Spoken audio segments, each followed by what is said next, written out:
நான் ஹாஸ்பிட்டலில் வேலை செய்கிறவன். ஒரு நாளைக்கு சாதாரணமாக எங்களுக்கு ஓபிக்கு 200 பேஷண்ட் வரும், ஞாயிற்றுக்கிழமை தவிர.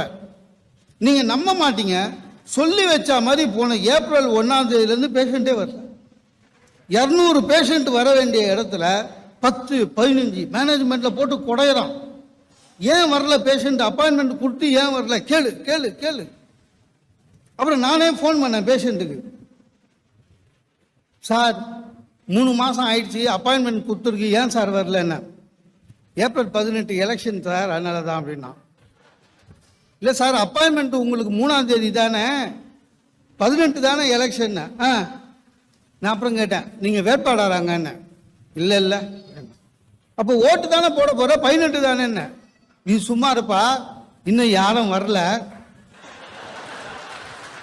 இனிமேல் தான் வருவாங்களாம்.